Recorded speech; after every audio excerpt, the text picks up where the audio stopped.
नमस्कार, आप देख रहे हैं प्राइम टीवी और मैं हूं आपके साथ मुस्कान अजमानी। और आज 2024 लोकसभा चुनाव के लिए बीजेपी ने भी अपना संकल्प पत्र यानी कि मैनिफेस्टो जारी कर दिया है, जिसे मोदी की गारंटी का नाम दिया गया है। इस दौरान प्रधानमंत्री नरेंद्र मोदी साफ तौर पर यह कहते हुए नजर आए कि ये बीजेपी का मैनिफेस्टो महज 5 साल का मैनिफेस्टो नहीं है, बल्कि 2047 के लक्ष्य को हासिल करने वाला बीजेपी का यह संकल्प पत्र है। वही जब भारतीय जनता पार्टी अपना मैनिफेस्टो जारी करती हुई नजर आई तो इस दौरान 10 सालों की उपलब्धियों को भी बताया गया। किस तरीके से 2014 के बाद से 2024 तक लगातार भारतीय जनता पार्टी प्रधानमंत्री नरेंद्र मोदी के नेतृत्व में काम कर रही है, आगे बढ़ रही है और आगे आने वाले सालों के लिए क्या उनका लक्ष्य है, उनकी योजनाएं क्या है, आज उस पर भी प्रधानमंत्री नरेंद्र मोदी ने खुलकर चर्चा की है। और इस मैनिफेस्टो को लेकर यही सवाल है कि क्या ये 2024 और 2047 के लक्ष्य को हासिल करने वाला मैनिफेस्टो बीजेपी का मैनिफेस्टो साबित होने वाला है या फिर नहीं होने वाला है। प्रधानमंत्री नरेंद्र मोदी ने जब आज ये मैनिफेस्टो जारी किया तो उस दौरान अलग अलग वर्ग और क्षेत्र के लोगों को मंच पर बुलाकर संकल्प पत्र की पहली कॉपी सौंपी थी। ये वो लोग थे जिन्हें मोदी सरकार की पिछली किसी न किसी योजना का फायदा मिला और इसके साथ ही पिछले 10 साल के वादों और उन्हें पूरा करने का एक वीडियो भी जारी किया गया था। तो आज प्रधानमंत्री नरेंद्र मोदी ने जब मैनिफेस्टो जारी किया तो उस दौरान उन्होंने 46 मिनट की स्पीच दी और साथ ही साथ आगामी 5 सालों को लेकर के उनके बड़े वादे क्या है इस पर भी खुलकर चर्चा की है। पेपर लीक पर कानून लागू करने की बात कही है। 2036 में ओलंपिक्स की मेजबानी भारत करेगा, जिसके लिए भारत की तैयारियां कैसी है, क्या कुछ तैयारी अभी से भारत कर रहा है, इस पर चर्चा की। 3 करोड़ और महिलाओं को लखपति दीदी बनाने का नया लक्ष्य स्थापित किया गया है। किसानों की आय को दोगुना करने की कोशिश की जाएगी, ये भी बात कही गई है। 2025 को जनजातीय वर्ष घोषित किया जाएगा।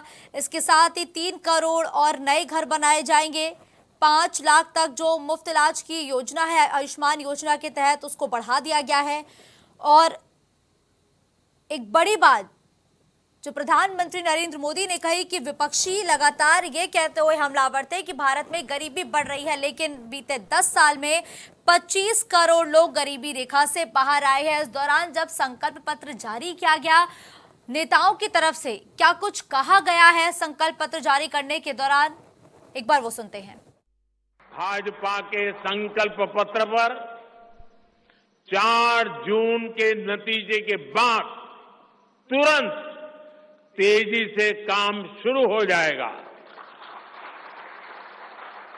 सरकार पहले ही 100 दिन के एक्शन प्लान पर काम करना प्रारंभ कर दिया है। देश के लोगों का एम्बिशन, देश के 140 करोड़ वासियों का अपना एम्बिशन, ये मोदी का मिशन है। साथियों, हर विषय की 360 डिग्री एनालिसिस करने के बाद हमने विषयों को 24 ग्रुप्स में बांटा है, 24 ग्रुप्स में से बांटा है। इनमें से 10 सोशल ग्रुप्स बनाए गए, जिनमें गरीब, युवा, मध्यम वर्ग, नारी शक्ति, किसान, श्रम शक्ति, मछुआरे, एसएमईज, विश्वकर्मा, स्मॉल ट्रेडर, वंचित वर्ग, सीनियर सिटीजन एवं सबका साथ सबका विकास, जिसमें समाज के अन्य पिछड़े व कमजोर वर्ग शामिल हैं। आखिरकार भारतीय जनता पार्टी को अपना मैनिफेस्टो लाना ही पड़ा। चुनाव के जब अभी कुछ दिन बचे हैं, प्रथम चरण के 19 तारीख को चुनाव है और आज 14 तारीख को लाए, इसी से समझा जा सकता है भाजपा का मैनिफेस्टो सिर्फ झूठ का पुलिंदा है और प्रधानमंत्री मोदी का फोटो एल्बम है। उस फोटो एल्बम में अमेरिका और इंग्लैंड के राष्ट्रपति और प्रधानमंत्री की फोटो तो लगाई, लेकिन चीनी राष्ट्रपति की झूला झूलने की फोटो नहीं लगा पाए, जिस चाइना ने 2000 वर्ग किलोमीटर जमीन भारत की कब्जा कर ली। भारतीय जनता पार्टी के मैनिफेस्टो की शुरुआत ही 80 करोड़ लोग इस देश में गरीब और उनको राशन देने से हुई है। इसी से समझा जा सकता है कि पिछले 10 साल में भारतीय जनता पार्टी ने देश को कहां पहुंचा दिया। 2014 में बड़े बड़े वादे किए थे युवाओं से, 2 करोड़ रोजगार प्रतिवर्ष के, किसानों को एमएसपी गारंटी का कानून, कर्ज माफी, किसानों की आय दुगनी, महिला सुरक्षा के नाम पर तमाम वादे, देश को, अर्थव्यवस्था को आगे ले जाने का, लेकिन वो सब जुमला साबित हुआ। इसीलिए इस बार के मैनिफेस्टो में युवाओं के रोजगार की बात तक प्रधानमंत्री और मैनिफेस्टो में नहीं कर पाए। तो बीजेपी के मैनिफेस्टो पर अब कांग्रेस हमलावर है। जहां बीते दिनों से लगातार बीजेपी कांग्रेस के मैनिफेस्टो पर हमलावर थी, कांग्रेस के मैनिफेस्टो को मुस्लिम लीग से प्रभावित मैनिफेस्टो बताया था, वही अब जब बीजेपी का मैनिफेस्टो आया है तो कांग्रेस भी लगातार जुबानी वार कर रही है कि ये झूठ का मैनिफेस्टो है, ये मोदी के गारंटी का मैनिफेस्टो नहीं है, इसमें झूठे वादों की झड़ी लगाई गई है जो जनता से किया जा रहा है और जनता के वादे नहीं पूरे होंगे। ये भी तमाम तरीके की बयानबाजियां कांग्रेस की तरफ से की जा रही है। अब मैनिफेस्टो पर भी सियासत जारी हो चुकी है। अब ये सियासत कहां तक चलेगी फिलहाल ये देखना होगा, लेकिन मोदी की गारंटी के नाम से जो बीजेपी ने मैनिफेस्टो जारी किया है, क्या ये 2037 के लक्ष्य को हासिल करने वाला मैनिफेस्टो है? और क्या इस मैनिफेस्टो के जरिए बीजेपी अपने लक्ष्य को हासिल कर पाएगी? आज ये कई तमाम ऐसे बड़े सवाल हैं जिस पर हम चर्चा करेंगे, लेकिन इससे पहले आपको बता दें कि बीजेपी ने घोषणा पत्र में कई बड़े वादे किए हैं। यूसीसी का वादा क्या है? 70 साल से ऊपर के बुजुर्गों को 5 लाख का मुफ्त इलाज दिया जाएगा, ये भी वादा किया गया है। गरीबों को 3 करोड़ और ज्यादा घर दिए जाएंगे, यानी कि 3 करोड़ अतिरिक्त घर बनाने की भी बात प्रधानमंत्री नरेंद्र मोदी की तरफ से की गई है। अब मोदी की गारंटी मैनिफेस्टो के नाम से बीजेपी का मैनिफेस्टो आ गया है। इस पर विपक्षी दलों की प्रतिक्रिया क्या है? क्या ये मैनिफेस्टो जिताओ मैनिफेस्टो है? और क्या रक्षा मंत्री राजनाथ सिंह ने कहा था कि ये गोल्ड स्टैंडर्ड वाला मैनिफेस्टो तमाम दलों के लिए, या यूं कहे कि तमाम देश की विदेश की पार्टियों के लिए साबित होगा? तो क्या ये वाकई गोल्ड स्टैंडर्ड वाला मैनिफेस्टो है या फिर नहीं है? आज इन तमाम बड़े सवालों पर हम बड़ी चर्चा करेंगे, जिसके लिए मेहमान हमारे साथ जुड़ चुके हैं। उनका परिचय आपसे करवा देती हूँ। शशिकांत तिवारी, नेता बीजेपी, इस वक्त मेरे साथ जुड़े हुए हैं। विवेक पांडे, प्रवक्ता सपा, इस चर्चा में मेरे साथ जुड़े हुए हैं। वही राजनीतिक विश्लेषक के तौर पर दिलीप यादव जी इस चर्चा में मेरे साथ जुड़े हैं। इस चर्चा की शुरुआत सबसे पहले विवेक जी से करते हुए। विवेक जी, अभी तक तो आपके और कांग्रेस के मैनिफेस्टो पर बीजेपी लगातार हमलावर थी, वही कांग्रेस के मैनिफेस्टो को तो मुस्लिम लीग का मैनिफेस्टो तक करार दिया गया। बीजेपी का मैनिफेस्टो है, आपकी छोटी सी प्रतिक्रिया चाहूंगी पहले। देखिए, बड़ी ईमानदारी के साथ और बड़े शिष्टाचार के साथ पहले तो मंच पर उपस्थित सभी सम्मानित पैनलिस्टों को मैं प्रणाम करता हूं, चूंकि यह अभिव्यक्ति अनुमोदन की है। लेकिन अब अपने जिम्मेदारी और अपने धर्म को कर्तव्य की तरफ ले चलते हुए मैं इतना जरूर कहूंगा कि ये भाजपा का मैनिफेस्टो कम एक दुकानदारी का संकल्प पत्र ज्यादा दिखाई देता है, जहां पे भाजपा को कैसे मजबूत किया जाए, भाजपा और कैसे लूट सके देश को, उसकी पूरी योजना बना करके इन्होंने दिखा दिया है। आपने अगर मैनिफेस्टो बड़े ध्यान से देखा हो तो इसमें पुनः इन्होंने बात की है आयुष्मान भारत की, आयुष्मान योजना की। ये वही आयुष्मान योजना है ना जिसमें 500 से 700 करोड़ के घोटाले को सीएजी ने उजागर किया। मतलब ये स्वीकार कर रहे हैं कि अभी आगे अगर इनकी सरकार बनती है तो ये देश को पुनः लूटेंगे। जैसे एक ही मोबाइल नंबर पे 10 लाख से अधिक रजिस्ट्रेशन हो गए और मरे हुए लोगों को इलाज देने के नाम पे उनको लूटा जा रहा था आयुष्मान योजना दिखा करके। तो मुझे लगता है कि भाजपा का संकल्प पत्र बड़ी स्थिति को आप साफ करता है कि ये देश को लूटने में अभी भी कोई कसर नहीं छोड़ेंगे। नारी बंधन अधिनियम लागू करेंगे। जिस महिला आरक्षण की बात हुई थी 35% की, क्या उनको लागू कर दिया? मैं तो ये पूछ रहा हूं। और उससे बड़ी बात आप देखिए, इस पूरे मैनिफेस्टो में एक बड़ी हास्यप्रद बात है, अगर आपने ध्यान से देखा हो, कि इसमें नॉर्थ ईस्ट में विकास यात्रा जारी रहेगी। भाई, विकास यात्रा नॉर्थ ईस्ट में, मणिपुर की यात्रा तो कर नहीं पाए। एक समय था मणिपुर महोत्सव की बात होती थी, इसमें बता रहे कि रामायण महोत्सव पूरे विश्व में मनाया जाएगा। एक समय था लोग मणिपुर महोत्सव की बात करते थे। मतलब सरकार ने बड़ा रुख स्पष्ट कर दिया है मुस्कान जी कि बिल्कुल हमारे आने वाले समय में अगर हम सरकार में गलती से आ गए तो ये देश इसका परिणाम भुगतेगा, क्योंकि मोदी जी इस देश को एक देश की तरह नहीं, एक दुकान की तरह संचालित कर रहे हैं। उनकी अपरिपक्वता, उनकी अनभिज्ञता और उनके एक्सपीरियंस लेस जो उनका मैनर रहा है इस देश को चलाने का, आईएमएफ की रिपोर्ट इनको नहीं दिखाई देती है, सीएजी की साथ इनकी जो सबसे गोल्डन योजनाएं थी उसमें भ्रष्टाचार नहीं दिखाई दिया। मैं तो ये सवाल उठाऊंगा कि जो मैनिफेस्टो आप बना करके लाए हैं, इसमें आपने वादे नहीं किए हैं, इसमें आपने वो जुमले फेंके हैं जिसके माध्यम से इनके व्यापारिक मित्रों को लाभ हो सके। ठीक है। जैसे उदाहरण के लिए नई पटरियां जोड़ी जाएंगी तो उसका ठेका भी ये देंगे अपने व्यापारिक मित्रों को। वंदे भारत, अमृत भारत, नमो भारत ट्रेन भारत में आएगी। वंदे भारत तो चल रही है, नुकसान में जा रही है, उसके बाद भी उसको चलाने की योजना है। और सबसे बड़ी बात, भारत को विश्व की तीसरी बड़ी आर्थिक शक्ति बनाने की गारंटी, जो व्यक्ति इस देश में सुरक्षा की गारंटी, रोजगार की गारंटी, अपने पुराने मैनिफेस्टो की गारंटी ना दे सका, वो आज पुनः एक गारंटी देने की बात कर रहा है। मुझे लगता है कि मोदी जी की गारंटी अगर भाजपा को होती ना, तो अरुण गोविल को या भगवान राम को याद नहीं करना पड़ता, क्योंकि भगवान को आदमी संकट में याद करता है। और ये बात कहीं छुपी हुई नहीं है। 5G नेटवर्क टेक्नोलॉजी का विस्तार करेंगे, 6G पे काम करेंगे। 5G आ गया क्या मार्केट में? 5G आ गया क्या? जिस तरह टेलीकॉम कंपनियां लगातार उपभोक्ताओं से लूट कर रही हैं, पूरे महीने के रिचार्ज के नाम पे 28 दिन 27 दिन की प्लान दी जा रही है। 100 Mbps का वादा देकर के वो 40-42 Mbps की स्पीड मिल रही है।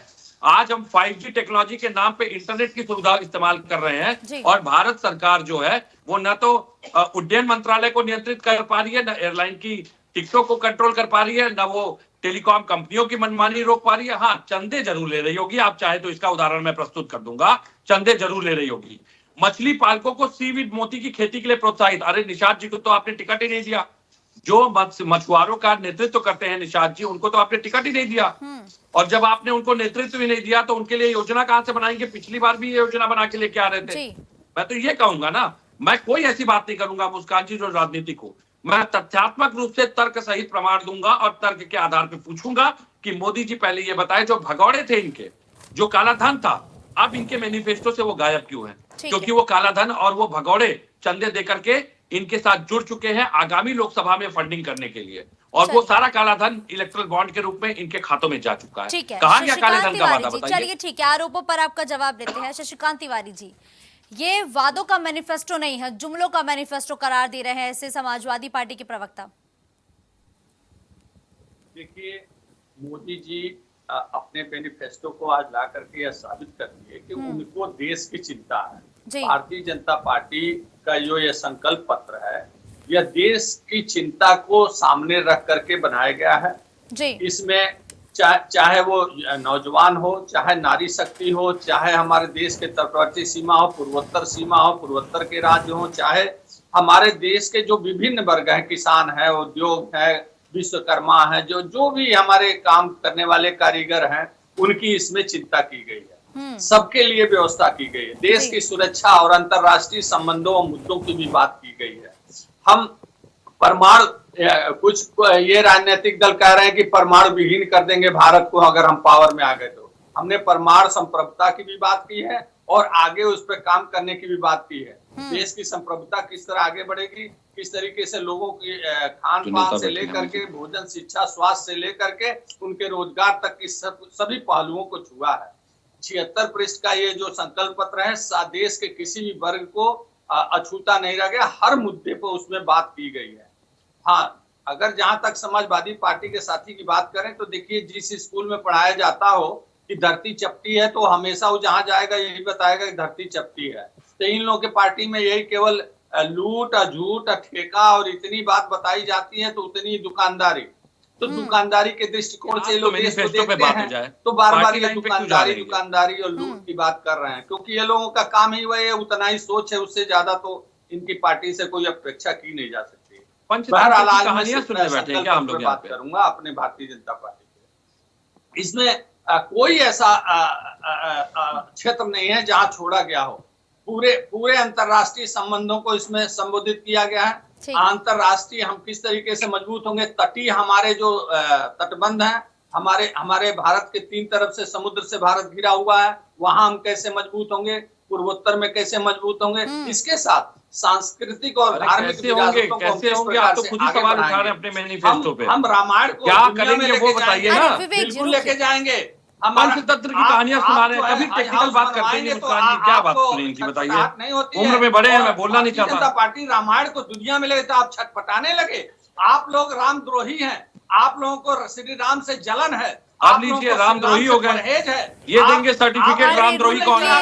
हजारों मंदिर इन्होंने तोड़वा दिए, रामद्रोही होने का सर्टिफिकेट देंगे। बहरहाल ठीक है, मैं आप सबके पास वापस आऊंगी, लेकिन हमारे साथ दिलीप यादव जी भी जुड़े हैं। दिलीप यादव जी, आज रक्षा मंत्री राजनाथ सिंह और मैनिफेस्टो कमेटी के अध्यक्ष ये कहते हुए नजर आए हैं कि गोल्ड स्टैंडर्ड वाला मैनिफेस्टो है। ये मैनिफेस्टो ना सिर्फ हमारे देश के विपक्षों को प्रेरित करेगा, बल्कि जो विश्व की तमाम पार्टियां हैं उनके लिए भी एक प्रेरणा बन सकता है ये मैनिफेस्टो। तो गोल्ड स्टैंडर्ड वाला मैनिफेस्टो क्या आपको लग रहा है ये है? देखिए, बात पता है आपको जो है मुस्कान जी, कि आप पूछ रहे हैं मैनिफेस्टो पे, और यहाँ पे जो है भारतीय जनता पार्टी के लोग कह रहे हैं कि जो है रामद्रोही, मतलब क्या नॉनसेंस वाली बातें आप डिबेट करने बैठे हो कि जो है आपका स्टैंडर्ड गिरा दिया। आप भारतीय जनता पार्टी एक जो है विश्व की सबसे बड़ी पार्टी है, और वो पार्टी जो है मैनिफेस्टो पे बात में करके धर्म और समाज को बांटने की बातें कर रही है। शर्म आनी चाहिए। ये ड्यूअल स्टैंडर्ड, आपने राजनाथ सिंह ने कहा कि गोल्डन स्टैंडर्ड है ना, ये ड्यूअल स्टैंडर्ड है। दरअसल एक बात बताएं, जब आदमी की औकात नहीं होती है कुछ करने की, तो वो ऐसे ही बातें करते रहता है, कर देंगे वो कर देंगे। क्या जो है भारतीय जनता पार्टी के जो है नरेंद्र मोदी जी 2014 के मैनिफेस्टो को पूरा किए? कहाँ गए वो? हर साल जो है 2 करोड़ नौकरियां देने वाले कहाँ गए? वो 15-20 लाख लाने वाले, 15-20 लाख ये ही आ जाएंगे। आप समझिएगा कि इनका जो स्टैंडर्ड है वो स्टैंडर्ड इनका अपना कुछ और है, जो खुद से चलता है, और जो वाकई का स्टैंडर्ड है जो इस जनता को चाहिए वो सिर्फ जो है पत्रों में दिखाई देता है, इनके घोषणा पत्रों में, जो कभी पूरा नहीं हो सकता। अब आज ये बात समझने की जरूरत है कि क्या भारतीय जनता पार्टी वाकई में विश्व की जो है नंबर 1 पार्टी है, इतनी बड़ी पार्टी है, जो इलेक्शन से 5 दिन पहले, इलेक्शन से 4 दिन पहले मानेंगे, 4 हो गया, 4 दिन पहले इनका मैनिफेस्टो आता है। शर्म आनी चाहिए ऐसे जो है नेतृत्व को। इनको तो जो है चुल्लू भर पानी में डूब के मर जाना चाहिए कि जिस 140 करोड़ जनसंख्या की लोगों की जो है दुहाई देते हैं, और ये लोग जो है 4 दिन पहले इस 140 करोड़ जनसंख्या वाले देश को जो है 4 दिन पहले जो है मैनिफेस्टो पेश कर रहे हैं। इसका मतलब कि जो है ये नेतृत्व विहीन और बिना ही जो है मतलब की जो है पार्टी है, जो देश को सिर्फ जो है लूटने और खाने की कोशिश कर रही है। ठीक है। नहीं तो जो है अन्य पार्टियों में मैनिफेस्टो, आप इंडिया अलायंस की देख ले, वहां पे जो है आ चुका है, और जो करना चाहता है वो करता है। 4 दिन पहले कोई मैनिफेस्टो नहीं, एक प्राइम मिनिस्टर बैठे हुए, प्राइम मिनिस्टर हो, 10 साल से बैठे हुए हो, पार्टी में जो है इतनी भी जो है विजन नहीं है कि जो है आगे करना क्या है। आप जो है 2047 की बात करते हो, 2037 में ट्रिपल ट्रिलियन बना रहे हो, 5 ट्रिलियन की बात करते हो। आपका दरअसल कुछ भी नहीं है, आपको सिर्फ जो गुमराह करना है। आप देखें एक चीज, अभी यूसीसी की बात हुई, धारा 370 में आप चले जाएं। पिछली बार इन्होंने कहा था धारा 370 हटा देंगे। धारा 370 जो है लोगों को गुमराह करके राम मंदिर बना करके जो है, राम मंदिर वहां बना जहां रामलला की पूजा होती थी, वहां से जो है 100 मीटर दूर बना। कोर्ट ऑफ कंटेम्प्ट की बात होती है। अरे दिलीप जी, फिर आप भी तो वही बातें करने लगे ना जिसके लिए आप शशिकांत तिवारी जी को टोक रहे थे। आप भी तो घुमा फिरा करके धार्मिक मुद्दों पर ही आ गए ना। फिर मैं वही तो बोल रहा हूँ जो मैनिफेस्टो में इन्होंने पिछली बार कहा था राम मंदिर बनवाएंगे। राम मंदिर कहाँ बनवा दिया? आज का जो इनका आ रहा है वो कहाँ कर रहे हैं? धारा 370 हटाया जा रहा है, मैं उस पर बात कर रहा हूँ। धारा 370 में जो एक क्लास हटाया जाता है सिर्फ अपने जो है मित्रों के लिए। तो इस बात को गौर करना पड़ेगा, सभी लोगों को गौर करना पड़ेगा कि ये भारतीय जनता पार्टी नेतृत्व विहीन और आपको मस्तिष्क विहीन कहेंगे। चलिए ठीक है, रीढ़ विहीन, बिना स्पाइनल कार्ड के लोग हैं ये। ठीक है, इनका कोई वो नहीं है, देश को बर्बाद करने की तरफ ले जा रहे हैं। ठीक है शशिकांत तिवारी जी, 2014 और 19 के मैनिफेस्टो पर एक बार गौर कर लेते हैं। ठीक है, आप 3 तलाक के मुद्दे पर मुखर होके बोलते हैं, आपने राम मंदिर कहा, आपने वो बना के दिखाया, बहरहाल वो सुप्रीम कोर्ट का फैसला था, लेकिन उस पर भी आपकी पीठ थपथपाते हैं। लेकिन गंगा सफाई अभियान के लिए आपने एक आयोग बनाया, गंगा की सफाई नहीं हो पाई। एनआरसी लागू किया जाएगा, गृह मंत्री अमित शाह ने 2019 में कहा था, वो भी नहीं हो पाया। 5 ट्रिलियन इकोनॉमी का लक्ष्य आपने हासिल किया था। वही आरबीआई के पूर्व गवर्नर रघुराम राजन ये कहते हैं कि 2025 तक भी हम ये लक्ष्य हासिल नहीं कर सकते हैं, फिलहाल ये लक्ष्य थोड़ा मुश्किल है। तो जब पुराने वादों को ही अभी आपने पूरा नहीं किया है, आपने किस बिनाम पर ये नए मैनिफेस्टो में नए वादे कर दिए? मुस्कान जी, मुझे अंदाजा था कि इस डिबेट में इस तरह का प्रश्न 19 पर भी आ सकता है, 14 और 19 के मैनिफेस्टो पर। मैं आपको एक बुकलेट दिखा रहा हूँ जी, ये देखिए, ये भारत सरकार द्वारा जारी बुकलेट है, जो अभी 6 महीना पहले भारत सरकार ने जारी किया। इसमें जो 2019 का मैनिफेस्टो, आपको ये बुकलेट दिखाई दे रहा है? हाँ जी, देख पा रहे हैं हम। हाँ, तो जो भारत 2019 में भारतीय जनता पार्टी का संकल्प पत्र था, उसको लेके जो भाजपा ने सरकार बनाई, तो अभी 4-6 महीना पहले भारत सरकार उसके लिए उत्तरदायी हुआ कि जवाबदेही हुआ कि भाई वो संकल्प पत्र पूरे हुए कि नहीं। तो ये देखिए, भारत सरकार की तरफ से एक बुकलेट जारी किया गया है, उन सभी बिंदुओं को इसमें समाहित करके जवाब दिया गया है। आप चाहें तो मीडिया के लोग इसको भारत सरकार से प्राप्त कर सकते हैं, इसमें भारत सरकार का मोनोग्राम लगा हुआ है। ठीक, इसका भी नाम है हमारा संकल्प। देखिए, तो इसमें उन सभी बिंदुओं को देकर जवाब दिया गया कि हमने सारे वादों को पूरा किया है। ये इस तरह से बोल देने से, ये जो समाजवादी पार्टी के यादव जी बोल रहे हैं कि कोई काम नहीं किया इन्होंने, तो लूट मचाया, भाई ऐसे लूट पार्टी के पांडे जी हैं, यादव जी को बदनाम न करो। रही है भारतीय जनता पार्टी वाले यादव जी को कि आपका तो लूट और दुकानदारी यही सब शब्द है, आपको इससे बाहर आप भारतीय जनता पार्टी के पांडे जी हैं और राजनीतिक विश्लेषक यादव जी हैं, बदनाम न करो। यादवों को बदनाम किया तुमने, तुम भारतीय जनता पार्टी वालों ने यादवों को सिर्फ बदनाम करने की कोशिश किया है। आप लोग फिर जाति मुद्दे पर रणनीति करने लगे। भैया, ये आप लोग का चुनावी मंच नहीं है, यहाँ चर्चा हो रही है, आप मैनिफेस्टो पर बात हो रही है, मैनिफेस्टो पर रहिए ना। राम मंदिर के मुद्दे पर जा रहे हैं, आप उनको कह रहे हैं कि वो यादव जी जो है राजनीतिक, उन्होंने समाजवादी पार्टी का जिक्र किया है, शशिकांत तिवारी जिनने समाजवादी पार्टी का जिक्र किया। बहरहाल शशिकांत तिवारी जी, दिलीप यादव जी विश्लेषक के तौर पर मेरे साथ जुड़े हैं, आप अपनी बात रखें। हाँ, तो देखिए, ये जो एक सिरे से कह रहे हैं कि लुटेरे हैं, भाजपा झूठी है, तो इनको अपने अस्तित्व का पता करना चाहिए कि जनता ने इनको झूठा माना है। भारतीय जनता पार्टी को तो सिर आंखों पे जनता ने लिया है, हमारे काम के आधार पर लिया है, मोदी जी के नेतृत्व के आधार पर लिया है।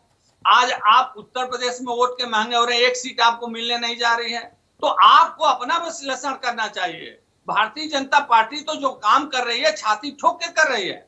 56 इंच के सीना के साथ मोदी जी आगे बढ़ रहे हैं। मोदी जी ने जो काम किया, मैंने अभी संकल्प पत्र का आपका भारत सरकार ने जवाब दिया, बुकलेट बनवाया, छपवाया, देश में बंटवाया कि हमने ये सारे काम 19 के पूरे किए। 24 में जो हम संकल्प पत्र लेके आ रहे हैं, इसमें कोई भी क्षेत्र अछूता नहीं है, चाहे नौजवान हो, चाहे नारी हो, चाहे कारीगर हो, कुशल। हाँ, एक बात ये लोग बार बार कह रहे हैं कि 2 करोड़ नौकरी दिया क्या? अरे भाई, 2 करोड़ से ज्यादा कौशल विकास से लोग रोजगार पा चुके हैं।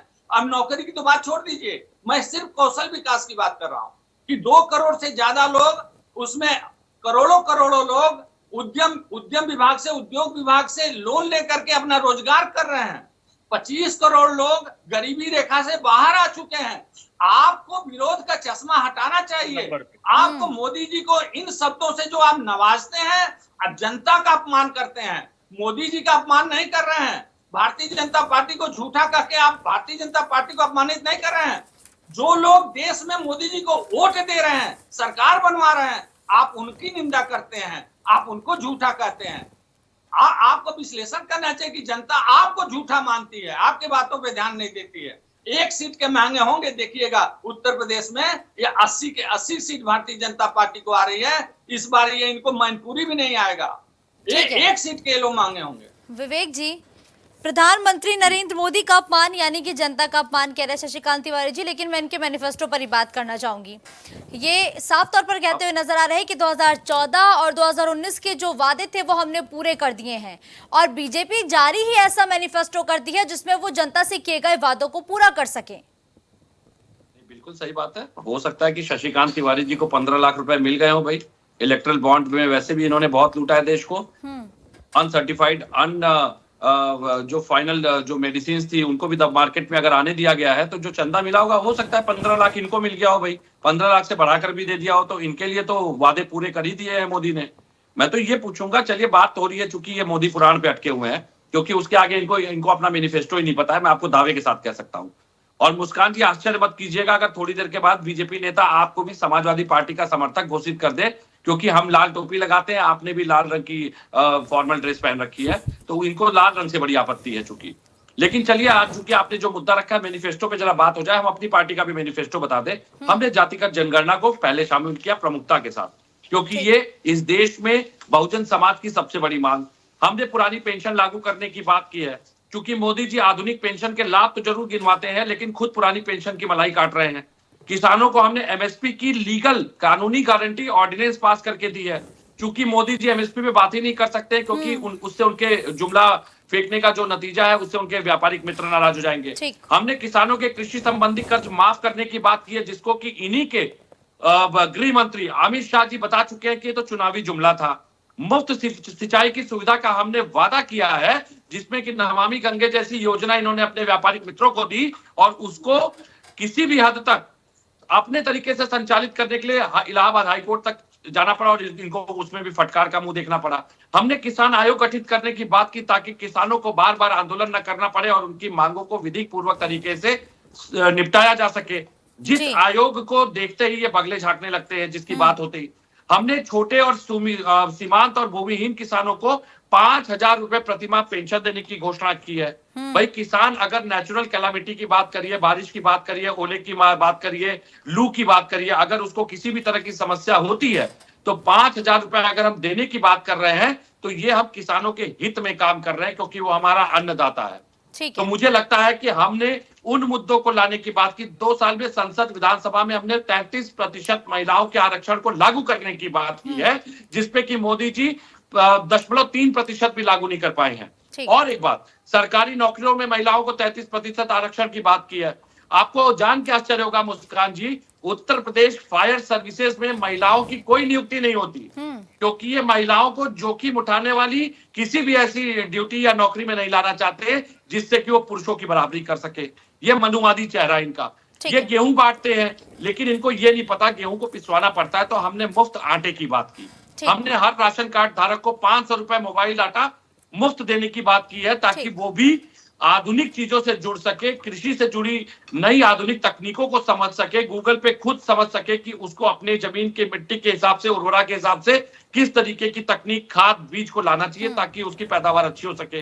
ये नहीं चाहते कि ये चीज किसानों को मिले, क्योंकि इन्होंने मुफ्त डाटा तब तक बांटा जब तक कि जियो पूरी तरह से मार्केट पे स्टैब्लिश नहीं हो गया, और बीएसएनएल को पूरी तरह इन्होंने ध्वस्त नहीं कर दिया।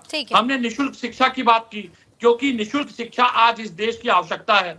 किस तरीके से आज एक वीडियो वायरल है कि पिछड़े समाज की एक बच्ची पानी पी लेती है, तो देखिए कैसे उसको पीटा जा रहा है, देखिए सोशल मीडिया पे वायरल है। तो निःशुल्क शिक्षा से आपके अंदर संवैधानिक अधिकारों की जागरूकता आएगी। हमने शिक्षा बजट को जीडीपी के 3% से बढ़ा के 6% रखने की बात की, ताकि जिस तरह मनमाने तरीके से ये विश्वविद्यालयों की फीस बढ़ा रहे हैं, कोचिंग संचालकों से ये रिश्वत ले रहे हैं, ये उससे इलेक्ट्रल चंदे ले रहे हैं, उस पे लगाम लगा के हम सीधे बच्चों को लाभ दे सके।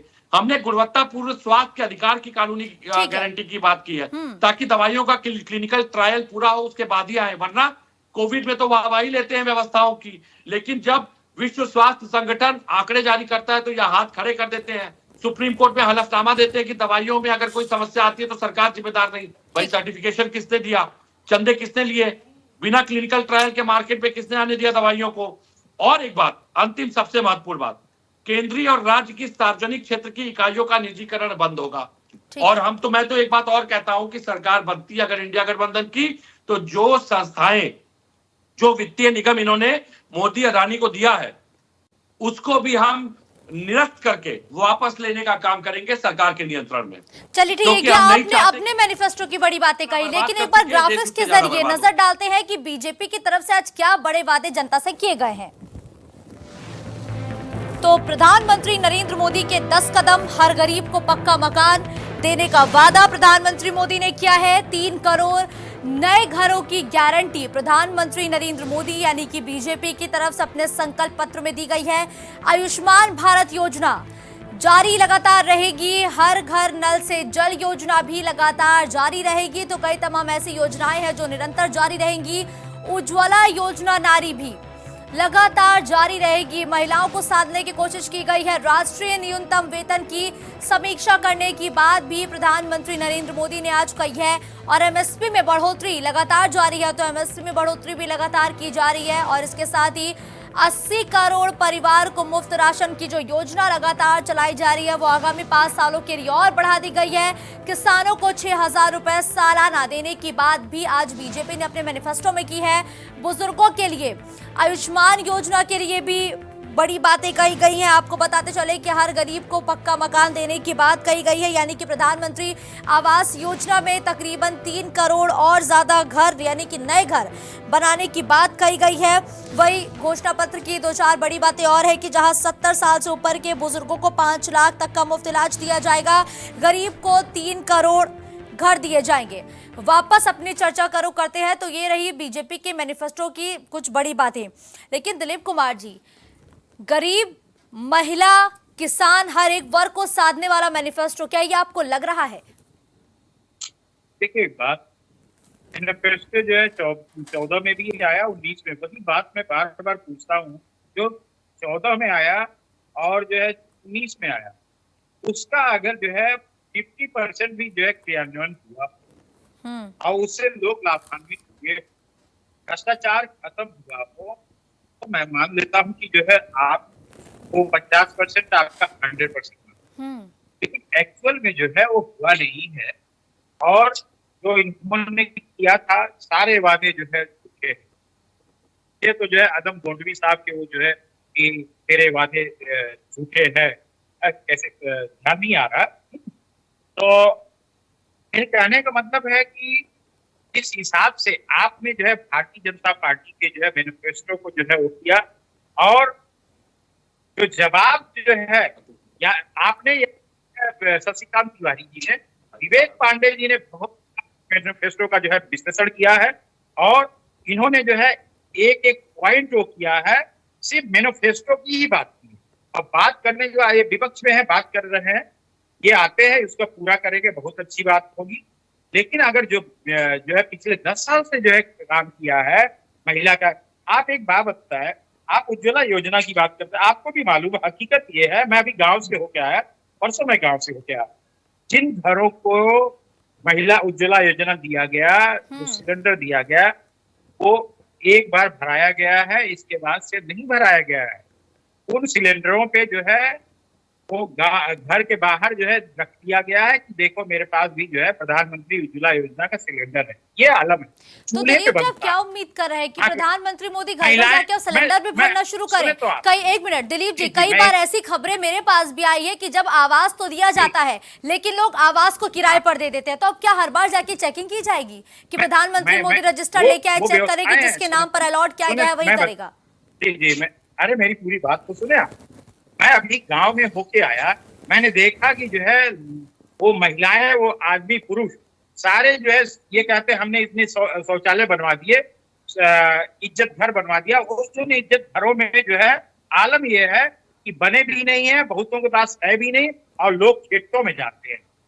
हकीकत की बात है, जो घोटाला चल रहा है, मेरे कहने का मतलब कि जो है घोटाले को रोके, भ्रष्टाचार को रोकने के मुद्दे पर आए थे। कांग्रेस में भी बताया तो बड़ा भ्रष्टाचार है, 2G स्पेक्ट्रम का घोटाला था, इसी मुद्दे पे जो है ये जो है आए, और इसके बाद आज की डेट में ये जो है 6G ला रहे हैं। आप सोचिए, 5G तो है ही नहीं है, मैं 4G चला रहा हूँ, मैं लखनऊ में बैठा हुआ आपका राजनीतिक विश्लेषक हूँ, मैं 4G चला रहा हूँ, 5G का कोई मतलब ही नहीं है। आप 6G ला रहे हैं। आप अपने उन संसाधनों को अपडेट करें जिससे जो है आम जनता को फायदा हो, और जिससे जो है राष्ट्र के निर्माण में जो है आप सतत, हम सभी लोग जो है 140 करोड़ जनसंख्या के लोगों का जो है भागीदारिता सुनिश्चित। लेकिन आप क्या कर रहे हैं, दूसरे को गिरा के अपने को बना रहे हैं और उल्टी बातें करते हैं। मेरे कहने का मतलब जो बात करिए जो ठीक है। शशिकांत तिवारी जी, बिल्कुल मैं दिलीप जी के सवाल को आपसे पूछना चाहूंगी कि आप 6G की बात करते हैं, लेकिन आज भी कई ग्रामीण इलाके ऐसे हैं जहां पर 4G तो छोड़िए, लाइट जाने पर नेटवर्क तक चला जाता है, और आप बात कर रहे हैं 6G की। देखिए मैं इनके जवाब देता हूं उनके सवाल का। उसके पहले मैं जो आपने ग्राफिक्स से तमाम चीजें दिखाई, जो लोगों को तो उस पे दोहराऊंगा नहीं, समझ आया होगा। एक दो चीजों का और जिक्र मैं करना चाहूंगा जी। कि हमारे देश में ग्रीन एनर्जी को बढ़ावा देने की बात भारतीय जनता पार्टी संकल्प पत्र में है। हम पूरे देश के जितने वाहन है, इलेक्ट्रिक वाहन को ले आएंगे और इलेक्ट्रिक चार्जर को यहाँ अपने देश में बनाएंगे। दूसरा, हम घर घर सोलर की योजना भी ला रहे हैं। हर घर में सोलर बनेगा, घर का हर आदमी बिजली बेचेगा, उसको बिजली का बिल भी कम होगा और बिजली बेचने से उसकी आय भी होगी, जिससे वो बिजली खरीद सकेगा। दूसरा, मैं आता हूँ स्वदेशी निर्माण पे। भारत के अंदर रेल के सारे पुर्जे बनेंगे, जहाज के सारे पुर्जे बनेंगे, जितने हमारे रक्षा के हथियार हैं अब वो भारत में बनेंगे और ये सारी चीजें एक्सपोर्ट होंगे, दूसरे देशों को एक्सपोर्ट होंगे। हमारा भारत इसमें आत्मनिर्भर भी होगा और इससे हमारी आय भी होगी। दुनिया के देशों को हम ये लखनऊ के सड़कों पे चाइनीज झालरें लटक रही है। लखनऊ के सड़कों पे चाइनीज झालरें लटक रही हैं। अब मैं आता हूं इनके 5G पे। देखिए, उसमें स्पष्ट लिखा है कि हम 5G पे काम करेंगे और 6G पे आगे इसको रिसर्च करेंगे। हम 6G पे लेके देश को लेकर जाएंगे, तो उसमें तमाम टेक्निकल रिसर्च की जरूरत पड़ेगी और वो चीजों पे उस पे हम काम करेंगे। ये हमारा संकल्प है। और 5G हम गांव-गांव देंगे, गांव-गांव हम सारा रोड का इंफ्रास्ट्रक्चर देंगे, गांव-गांव को हम ग्रीन एनर्जी बनाएंगे, गांव-गांव सोलर पहुंचाएंगे, गांव-गांव राशन देंगे, गांव-गांव शिक्षा देंगे, गांव-गांव हर एक गांव को हम 47 तक लक्ष्य है कि हम शहर बना देंगे। जो 2047 तक का जो विकसित भारत का लक्ष्य है, हमारा गांव जो है वो शहर के मॉडल के रूप में दिखाई देगा। आप देखिए, कोई ऐसा अछूता क्षेत्र नहीं है। हम वन में रहने वालों की भी चिंता कर रहे हैं, जनजातियों की भी चिंता कर रहे हैं। अगले वर्ष हम जनजाति वर्ष मनाने की बात कर रहे हैं। हमारे जंगल को सुरक्षित करने की बात कर रहे हैं, हमारे पानी को सुरक्षित करने की बात कर रहे हैं, घर घर नल से स्वच्छ जल देने की बात कर रहे हैं। कोई ऐसा मुद्दा नहीं है जिसपे हमने उसको टच न किया। और जो जनता से जुड़ा हुआ तिवारी जी, एक तरफ तो आप लोगों को आत्मनिर्भर बनाने की बात कर रहे हैं, दूसरी तरफ आप उनको 5 साल के लिए फ्री राशन देने की बात कर रहे हैं। मतलब ये दोनों चीजें आपस में कहाँ मेल खाती हैं? एक तो आप लोगों को फ्री के राशन दे के उनको या तो अपनी आदत डलवा रहे हैं, और दूसरी तरफ आप कह रहे हैं कि लोग आत्मनिर्भर बने, खुद कमाएं। हाँ, देखिए, जो फ्री राशन है ये उसके लिए है जो जाकर के जरूरतमंद है, लेंगे अपने बच्चों का घर बनवा लेंगे। डिस्टर्ब हो रहा है, मत बोलिए, जरा सुन लीजिए फिर आप बोलिएगा अपने बारे में। राशन दे के उनको जो है इनको निकम्मा बना रहे हैं। ठीक है, रुकिए यादव साहब, बस थोड़ा सा रुकिए। शशिकांत तिवारी जी से जवाब लेते हैं, फिर सीधा मैं विवेक जी का रुख करूंगा। हाँ, देखिए, समाजवादी पार्टी ने अपने मैनिफेस्टो में ये जो गेहूं और राशन बांटा जा रहा है, इसको उन्होंने मुहर लगाया और उन्होंने ये कहा कि गेहूं के जगह हम आटा देंगे, यानी पिसाई का खर्चा उठाएंगे और गेहूं के जगह आटा देंगे। इसका मतलब आप गेहूं बांटने को जायज ठहरा रहे हो? फिर आप क्यों चिल्ला रहे हो भाई? गेहूं जो बट रहा है वो जरूरतमंद के लिए बट रहा है, राशन जो बट रहा है वो जरूरतमंद के लिए बट रहा है। जरूरतमंद का मतलब वह होता है कि जो लाइन में जाकर के लग रहा है। हर व्यक्ति लाइन में नहीं लगता है, लेकिन जो लाइन में लग रहा है वो जरूरतमंद है। तो जो हमारा देश में कोई व्यक्ति भूखा न सोए, और जो एक दिन समय आएगा 25 करोड़ लोग देश में बाहर आ गए गरीबी से, जो गरीबी रेखा से बाहर आ जाता है वो स्वयं लाइन में कभी नहीं लगेगा। हमारी चिंता है, हमको चिंता है कि हमारा कोई भी व्यक्ति, गरीब व्यक्ति भूखा न सोए। एक बार शशिकांत तिवारी जी, कई ऐसे सड़क पे लोग बेगर्स देखे हैं हमने कि उनकी संपत्ति लाखों करोड़ों में होती है। तो ये मत बोलिए कि हर लाइन में लगने वाला इंसान गरीब होता है, जरूरतमंद होता है। अब ये परसेप्शन बदलिए। खैर, विवेक जी जवाब दीजिए। देखिए, बहुत अच्छी अच्छी बातें आई। चूंकि अब मैं आदरणीय शशिकांत तिवारी जी उम्र में बड़े हैं, मैं उनको कुछ व्यक्तिगत रूप से नहीं कहना चाहता, लेकिन चूंकि अब जिस नेतृत्व के नीचे वो हैं, वहां पे योग्यता और मानसिक परिपक्वता का स्तर यही है, तो उसके लिए वो जिम्मेदार नहीं। इन्होंने आज अपने मैनिफेस्टो में एक बात लिखी है, भारत योग का ऑफिशियल सर्टिफिकेशन देगा। तो अभी क्या जिन विश्वविद्यालयों में, यूजीसी ग्रांट विश्वविद्यालयों में योग के कोर्स पढ़ाए जा रहे हैं, वो ऑफिशियल सर्टिफिकेट नहीं है। ऐसी अपरिपक्व बातें किसने बनाया इनका मैनिफेस्टो? इन्होंने लिखा है हाईवे पे ट्रक चालकों के लिए आधुनिक सुविधाएं बनवाएंगे। मुझे लगता है पहले गड्ढे भरवा लीजिए। जो हाईवे बनाते हैं वो तो 4 दिन में धंस जाता है। आगरा एक्सप्रेसवे पे जाइए, देखिए मोटल कैसे बनाए जाते हैं, वहां पे देखिए, सीखिए और उसको इंप्लीमेंट करवाइए। अगर आप आते हैं तो, वरना हम कर लेंगे। वैसे आपके आने की उम्मीदें कम है। भारत की क्लासिकल भाषाओं के अध्ययन की व्यवस्था उच्च शिक्षण संस्थाओं में करेंगे। आप बताइए ये कौन सा जुमला है? क्लासिकल भाषाओं के कई कोर्सेज ऑलरेडी कई विश्वविद्यालयों में चल रहे हैं। क्षेत्रीय भाषाओं के कोर्सेज ऑलरेडी क्षेत्रीय विश्वविद्यालयों में चल रहे हैं। लेकिन इन्होंने ऐसी सी बातों को डाल दिया है जो केवल जुमला समय काटने वाली बात। अभी बहुत अच्छी बात आई थी, मुस्कान जी आपने शायद ध्यान नहीं दिया। इन्होंने कहा था हम बैटरी से स्वचालित वाहन को लेकर के आ रहे हैं। लिथियम की बात जहां आती है, ये जो 370 के पीछे का खेल है ना, 370 का भंडार किससे जुड़ता है? मैं बताता हूं आपको सत्य क्या है। कश्मीर में लिथियम के भंडार पाए गए और वहां पे उस लिथियम के भंडारों को अडानी को समर्पित करने के लिए 370 में संशोधन किया गया। इन भाजपाइयों को यह भी नहीं पता कि 370 हटा नहीं है, 370 आर्टिकल अभी भी है, उसमें संशोधन किया गया। लेकिन आप बताइए मुस्कान जी, ईमानदारी से, आप भी एक वरिष्ठ अच्छी पत्रकार हैं, क्या आपके संज्ञान में कोई पत्रकार जगत का ऐसा व्यक्ति जिसने कश्मीर में जमीन खरीद पाया हो जो? लेकिन अडानी के प्लांट लगेंगे वहां पे, क्योंकि इसीलिए BS6 BS5 की बात हो रही है। मार्केट से पुराने वाहनों को हटाएंगे, अदानी की कंपनी मैन्युफैक्चर करेगी और उसकी सप्लाई अदानी को उसका लाभ मिलेगा और उसकी मोनोपोली को क्रिएट करने के लिए 370 में संशोधन किया गया। तो राजनीति और व्यवसाय का खेल ये था। ठीक है, मैं तो बड़ी जिम्मेदारी से कह रहा हूं, वरना आज भी कश्मीर की खबरें हमें नहीं दिखाई जाती। आज भी कश्मीर की चिटपुट खबरें वही आती है जैसे पहले आती थी। जो कोविड हमने पूरे जीवन में 8 महीने, 1.5 महीने, 8 महीने, 9 महीने, 1.5 साल तक झेला, वो कश्मीर लगातार लॉकडाउन ही झेलता है आज भी। मैं तो बड़ी जिम्मेदारी से सवाल उठा रहा हूं, क्या कश्मीर में आज भी 5G चल रहा है? ये 6G की जो बात हो रही है कश्मीर में भी लागू करेंगे? क्या कश्मीर कम्युनिकेशन के मामले में लगातार न्यूज पोर्टल्स में चलता है? उसकी खबरें आती है? नहीं आती है यजमानी मुस्कान जी, और आप मुझसे बेहतर जानती है, आपकी मुस्कुराहट इस बात का प्रतीक। एक चीज मैं बताऊंगा, एक मिनट। इन्होंने अपने इसमें एक बहुत अच्छी बात और लिखी है अपने आज मैनिफेस्टो में, भ्रष्टाचार के खिलाफ सख्त कार्रवाई होगी। क्या आदि भाजपा को जेल में भेजेंगे ये?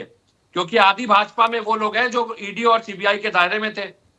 मैं तो पूछ रहा हूं, क्या इनकी सरकार अगर पुनः बनती है, जो कि गारंटी है कि नहीं बनेगी, क्या लेकिन बनते ही ये अजीत पवार को, हेमंत बिस्वा शर्मा को और इनके कई ऐसे भ्रष्टाचारी मित्र जिनके ऊपर ईडी सीबीआई, उनको भेजेंगे जेल?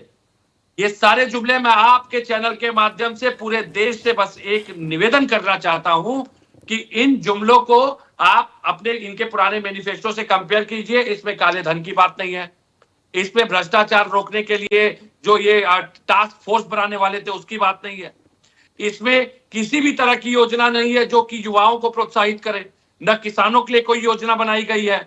इसमें जितनी योजनाओं की बात हो रही है आप देख लीजिए, वर्ल्ड क्लास रेलवे स्टेशन से, एयरपोर्ट से लेकर के bullet train corridor, north east की बात हो रही है, जहां पे तटीय द्वीप पहाड़ों में जरूरतों के अनुसार मास्टर प्लान की बात हो रही है। पेपर लीक पर कानून लागू होगा, ये तो सराहनीय कदम होगा ना अगर सरकार आती है तो। आप कह रहे युवा, एक सेकंड विवेक है दुकान वालों के लिए। ठीक विवेक जी, आप कह रहे युवाओं के लिए कुछ नहीं है, समझ नहीं पा रहे, लेकिन युवाओं के लिए तो बीजेपी कह रही है ना कि पेपर लीक पर वो एक कठोर कानून बनाएंगे। जो कानून है उसको लागू करने की बात कितना कही समय गई लगता है? बताइए, विधायकों का काम क्या है? कानून बनाने में कितना समय लगता है? आपको याद होगा 2016 में, सुन लीजिए, 2016-17 में जब योगी सरकार आई, 4000 उर्दू शिक्षक भर्ती उसने आते ही रद्द की। फिर जब वो बच्चे कोर्ट से जीत के आए तो तुरंत ऑर्डिनेंस पास कर दिया। और ऐसे कई कानून अपने व्यापारिक मित्रों को लाभ देने के लिए ये ऑर्डिनेंस में पास कर चुके हैं रातों रात। ठीक है, 2 घंटे का काम है, ऑर्डिनेंस बनाइए, पास करवा दीजिए, बहुमत में आप हैं। ठीक है, कौन सा कानून बनाएंगे? यूपीएसआई 2021 की भर्ती को लेकर आज तक इतने भ्रष्टाचारी पकड़े गए, क्या इन्होंने उस भर्ती को निरस्त किया? नहीं कर सकते, क्योंकि उसमें संघ के लोगों का सिलेक्शन हुआ है, संघ ने पैसे ले करके लोगों को नियुक्तियां दी है। और मैं एक बड़ी जिम्मेदारी से, चलिए मंच पे बात आ गई है, उठा ही लेता हूं जी। मुझे एक बात बता दीजिए, संघ के फंडिंग का सोर्स क्या है? संघ की जो शाखाएं कार्यालय बने हैं उसका आधार क्या है? संघ की पंजीकरण संख्या क्या है? क्या भाजपा बताएगी? है ना, अभी जनता के लिए आप है ना, तो जनता के मुद्दों पर रहते, जो आपके मैनिफेस्टो में इस पर चर्चा कर रही हूँ, आप संघ पे जा रहे हैं भाई। नहीं, मैं संघ पे नहीं, मैंने बताया कि भ्रष्टाचार कानून की जो ये बात कर रहे हैं, पहले ये अपने मानसिक भ्रष्टाचार को तो समाप्त कर दे। मैं तो ये बात उठा रहा हूं, ठीक है, कि जब आपकी कोई विधिक अस्तित्व ही नहीं है इस देश में, तो उसके बाद भी आप चंदे ले रहे हैं, संचालन कर रहे हैं, कार्यक्रम कर रहे हैं, राजनीतिक दलों को प्रभावित कर रहे हैं, कैसे, किस आधार पे? ठीक है, आप पे प्रतिबंध क्यों नहीं लगा अभी तक? ठीक है, आप क्योंकि भ्रष्टाचार को पैरेलली सबसे ज्यादा मॉनिटर और मैनेज करने वाले लोग हैं। लेकिन आरएसएस किसी भी भ्रष्टाचार या आप जिस तरीके से कह रहे हैं किसी आतंकवाद की गतिविधियों में लिप्त नहीं पाया गया ना। क्या बात कर रही हैं? शशिकांत मालेगांव का तिवारी ब्लास्ट जी, आप भूल जवाब गई दीजिए। हैं? हेमंत करकरे का स्टेटमेंट जो उन्होंने लिया था भूल गई है? दोबारा प्रश्न दोहराइए।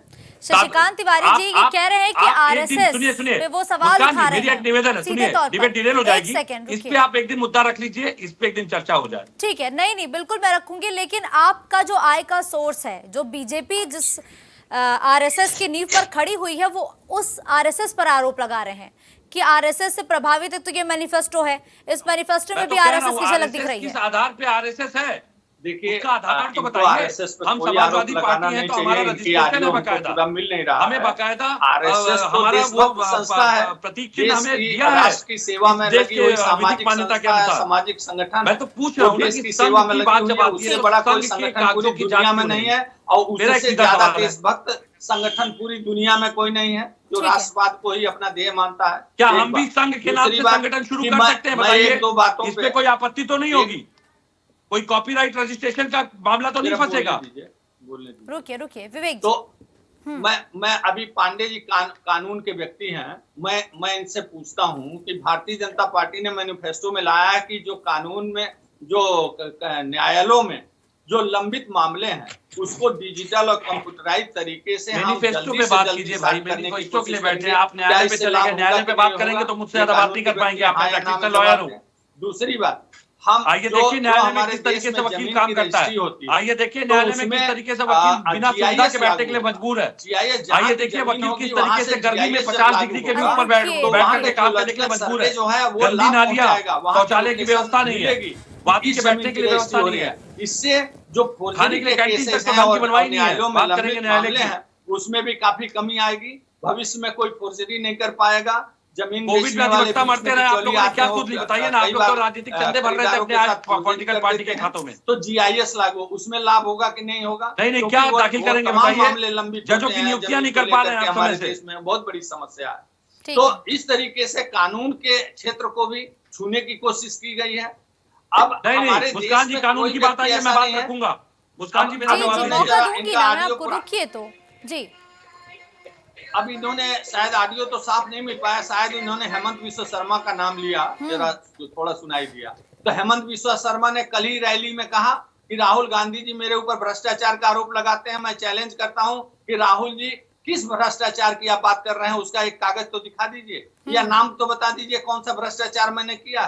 तो उन्होंने तो खुले जनसभा में असम के अंदर चैलेंज किया है कि राहुल जी मुझे बता दीजिए कि कौन सा भ्रष्टाचार मैंने किया, उस भ्रष्टाचार का नाम बता दीजिए। केवल इस तरीके से ये लोग केवल गोलमोल करके अपनी बात नहीं करते हैं, कोई रोड मैप नहीं है इनकी एजेंडा को, इनके हिडन एजेंडा को। इनके ये लोग जो कांग्रेस और समाजवादी पार्टी मुस्लिम लीग के मंशा को पूरा करने वाले मैनिफेस्टो लाते हैं, उससे देश सजग हो गया है। इसलिए इन लोग की दाल नहीं गलती है तो बार बार झूठा झूठा झूठा झूठा। अरे भाई झूठा झूठा तो 17 में किया आपने, तब भी सरकार बन गई, 19 में किया तब भी बन गई, 22 में किया तब भी बन गई, 24 में आप कर रहे हैं। आपकी दाल गलने वाली नहीं है, जनता जान रही है कौन झूठा है कौन सच्चा है। चलिए ठीक है, धन्यवाद आप सभी गेस्ट हमारे साथ इस चर्चा का महत्वपूर्ण हिस्सा बनने के लिए। तो भारतीय जनता पार्टी का आज संकल्प पत्र के नाम से एक मैनिफेस्टो सामने आया है और इस मैनिफेस्टो के कवर पर मोदी की गारंटी का जिक्र एक बार फिर से किया गया है। उसी गारंटी की बात की गई है जिसका जिक्र प्रधानमंत्री नरेंद्र मोदी अक्सर अपनी रैलियों में सभाओं में करते हैं कि प्रधानमंत्री नरेंद्र मोदी अगर है तो गारंटी के पूरा होने की गारंटी है। और उसी गारंटी के नाम से आज बीजेपी ने जब अपना मैनिफेस्टो जारी किया गया तो उसमें साफ तौर पर ज्ञान की एक झलक देखने को मिली। प्रधानमंत्री मोदी कहते हैं उनके लिए 4 जातियां हैं, उन चारों ही जातियों को साधने वाला ये मैनिफेस्टो है। लेकिन क्या ये 24 के लिए जिताऊ मैनिफेस्टो साबित हो पाएगा? क्या ये 2047 के लक्ष्य को हासिल करने वाला मैनिफेस्टो है? क्योंकि बीजेपी हमेशा ये कहती है कि बीजेपी महज अगले 1 या 2 या 5 सालों के लिए काम नहीं कर रही है, वो 2047 का भारत कैसा होगा इस लक्ष्य पर काम कर रही है। और बीजेपी के मैनिफेस्टो में भी इसी की झलकियां देखने को मिल जाएंगी। बीजेपी के नेता लगातार ये दावा करते हैं। अब क्या वाकई जनता को मैनिफेस्टो में 2047 का लक्ष्य दिखता है? क्या वाकई बीजेपी के लिए ये मैनिफेस्टो एक जिताऊ मैनिफेस्टो होने वाला है या फिर बीजेपी इस मैनिफेस्टो के जरिए क्या हासिल करती है, ये फिलहाल देखना बहुत दिलचस्प होगा। हमारी आज की इस चर्चा में फिलहाल के लिए बस इतना ही। देश और दुनिया की बड़ी खबरों के लिए आप देखते रहिए प्राइम टीवी। कुछ भाव पुष्प। आप देख रहे हैं प्राइम टीवी, सच साहस सरोकार। हरी कृपा रामबाण तेल इस्तेमाल करने का क्या प्रभाव पड़ा? मैम हमने टीवी पे ऐड देखा रामबाण तेल का, तो उसको मैं बच्चों से कह के मंगवाया। मेरे घुटनों में दर्द काफ़ी देरों से रहती थी, फिर उसको मैं 10-15 दिन इस्तेमाल किया। उसके बाद मेरे को काफ़ी राहत महसूस हुई। कामकाज में, भाग दौड़ में मेरा काफ़ी मतलब ठीक ठाक रहा। अब उससे हमको बहुत ज़्यादा राहत है। मैं मार्केटिंग का काम अपने आराम से कर लेता हूँ।